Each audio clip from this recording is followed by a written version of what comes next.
100 000 par millimètre cube. Ça, c'est le protocole du traitement établi par le groupe franco-africain d'oncologie pédiatrique, qui comprend le COP et ABV. Vincrisine à la posologie de 1,5 mg par mètre carré à J1, cyclophosphamide 650 mg par mètre carré J1 toujours, procarbamazine 100 mg par mètre carré, de J1 jusqu'à J7. Doxorubicine 35 mg par mètre carré à J8. Vinblastine 6 mg par mètre carré à donner à J8 également. Mais en bas, on a en bas du schéma, on a prednisolone également, qui commence de J1 jusqu'à J14. Diapo. Pour toujours l'indication, on a une stratification selon 2 groupes pronostiques. Groupe 1, c'est le groupe favorable qui concerne stade 1 et stade 2A et indice médiastino-thoracique inférieur à 0,45 et adénopathie inférieure à 6 cm et pas d'atteinte contiguë. Groupe 2, c'est le groupe défavorable. Tous les patients sont inclus dans le groupe défavorable, à savoir 2B, 3, 4 ou gros médiastin avec indice médiastino-thoracique supérieur ou égal à 0,45, adénopathie supérieure ou égale à 6 cm et atteinte contiguë.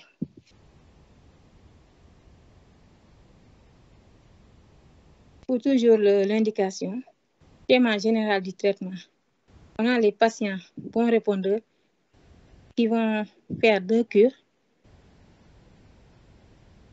Groupe favorable, faire 2 à 4 cures, puis arrêt. Groupe défavorable, ils vont faire 6 à 8 cures, puis arrêt. Patient non ou insuffisamment répondeur. Si maladie stable, nouvelle évaluation après les 2 cures. Si maladie progressive, on va sortir du protocole.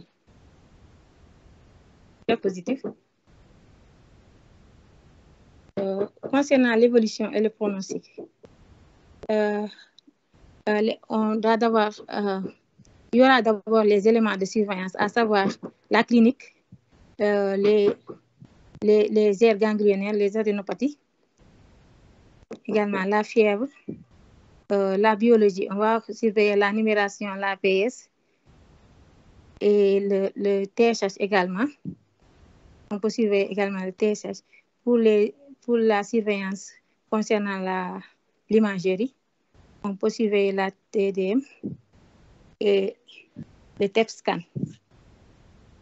Pour les modalités évolutives, la réaction de la maladie au traitement est évaluée à mi-parcours, puis à la fin du plan du traitement. Compte tenu de l'action différée de la radiothérapie, le bilan réalisé 2 mois après la fin de cette dernière, on distingue 4 types de réponses. La réponse complète. Le terme de réponse complète s'applique quand tous les signes de la maladie ont disparu après le traitement. On parle aussi de rémission complète. La modalité, une rémission peut être complète même s'il existe une masse résiduelle mais non évolutive, surtout dans le médiastin. Même s'il n'y a pas de guérison certaine, les symptômes ne sont plus présents et le lymphome n'est plus détectable par les examens courants. Puis la rémission se prolonge et meilleurs sont les chances de guérison. Toutefois, comme pour les autres cancers, un suivi médical à long terme est nécessaire. Diapo. La réponse partielle. Le terme de réponse partielle est utilisé quand le lymphome hodgkinien est traité et que la tumeur a diminué d'au moins la moitié de sa taille, d'origine sans avoir pour autant complètement disparu. La maladie stable. La stabilité de la maladie désigne l'absence de diminution ou d'augmentation des anomalies tumorales pendant le traitement. La progression de la maladie, une progression de lymphome est évoquée lorsque la maladie évolue défavorablement ou quand la tumeur grossit pendant le traitement. La maladie stable et la maladie progressive correspondent à des formes dites réfractaires qui font impliquer un autre traitement, dit de deuxième ligne. Pour les effets, là, on va parler des effets indésirables aigus, les plus fréquents liés à la chimiothérapie, à savoir les nausées, les vomissements, constipation, l'anémie, la neutropénie fébrile, la thrombopénie, les douleurs osseuses, alopécie, anorexie, pigmentation cutanée, par la bléomycine, asthénie et la mycite, avec le conduite à tenir.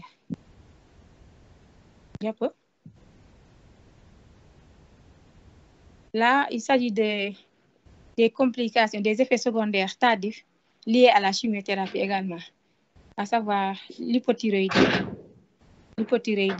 les complications cardiaques, coronaropathie et insuffisance cardiaque, le cancer du sein, le cancer du poumon également.